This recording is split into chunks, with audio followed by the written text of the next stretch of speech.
Hey guys, Sebastian here from Vintage. Welcome to our gallery. In today's video, we'll be talking about Filtertron pickups. I've always thought that these are some of the most underrated pickups in the guitar market. For a while, throughout the 80s and 90s, you rarely saw these on guitars as the music got heavier and louder and with more gain. The type of guitars that these pickups usually came mounted on were, prone to feedback and other problems, and it just wasn't suitable for that music. And I feel like in later years, with so many boutique builders kind of like bringing back old trends from the 50s and 60s, you start to see these more often, and for good reason. They have a character that you rarely find in other more traditional or common pickups such as Fender single coils or Gibson humbuckers. These are humbuckers that have a character of their own. They have a growl that is unmistakably a Filtertron sound. Many famous players that use them coming to my mind right now are George Harrison from the Beatles, Chet Atkins, well, most notably, Chris Cornell from the band Soundgarden. He was famous for retrofitting some of his Gibson guitars with these pickups. And I feel like in a way, you can sort of hear it in some of his music, how they have this sound that is not, your typical big Marshall, balls to the wall type of distortion. It's something that has a different character to it. And that sound, well, is the Filtertron pickups. So starting off with the history, these are basically humbuckers designed by Ray Butts in collaboration with Chet Atkins. Basically, Chet Atkins was tired of the Dynasonic pickups that came in his Gretsch signature guitars that basically were single coils and had hum. So he wanted a different option that was quieter for his stage.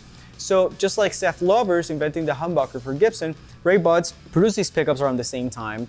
And the technology already existed for a while, since the 30s actually. And it was used in tape machines that basically needed a quieter sound for the reel. That's kind of like where the whole humbucking technology came from. And Ray, as an engineer, had decided to adapt some of those same principles to guitar pickups in order to reduce the noise. And this is how these pickups came about. They were introduced in 1957 at the NAMM show, just like with Gibsons. And in reality, they never had any sort of dispute over the humbucking design. And they kind of like went their own ways. And actually, they followed very similar paths. So in 1960, the patent was granted. The ones that you find early on in the 50s, they didn't have the pattern number laid out on it. And in the case of these specific pickups, this is a 1964 Gretsch 6120.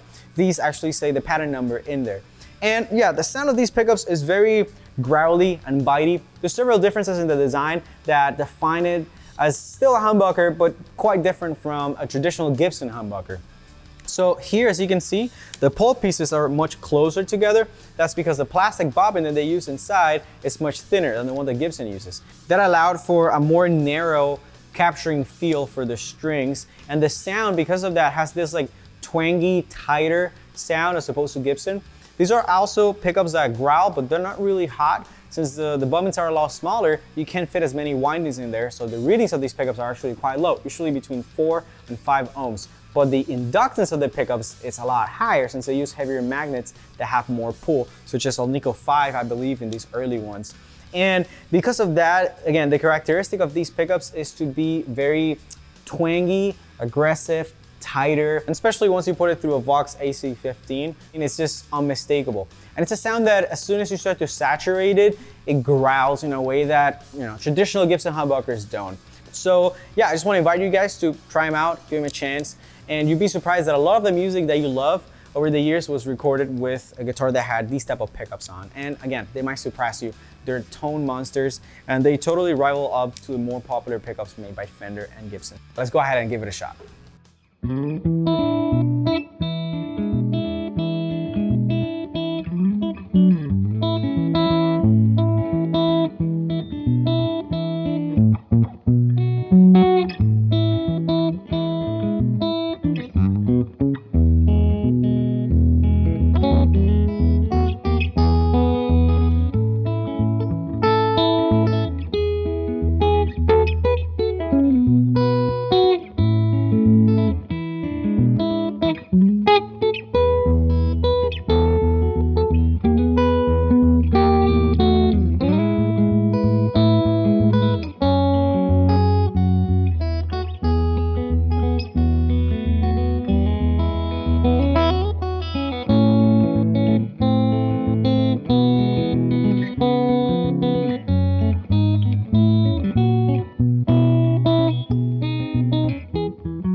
So as you can hear, it's a sound that is very warm. It reacts really well to finger picking. It has like this compressed feel to it, just like Gibson humbuckers, but I would say even more.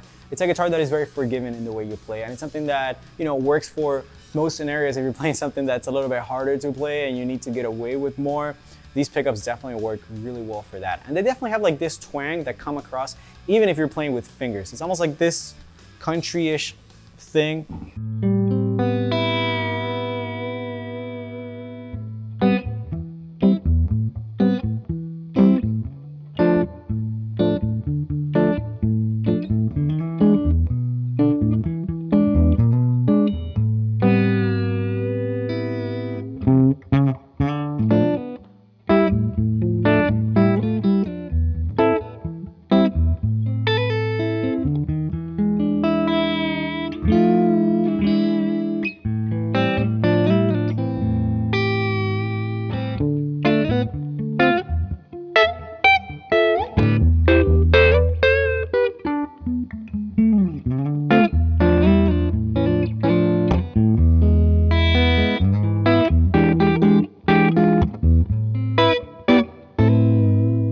It's like this honky quality that just, it sounds so unique to my ears.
Alright guys, I hope you enjoyed this video. If you want to pick up any of this gear, the links is down below in the description. If you want to support the channel, give us a thumbs up, consider subscribing, and check out wildgracevintage.com so you can see all of the amazing things that we have in stock for you. I'm talking about vintage guitars, cars, coffee, watches, and many more things. So yeah, definitely check it out. If you want to see more about us, follow us on Instagram at @wildgracevintage. My name is Sebastian. Till next time.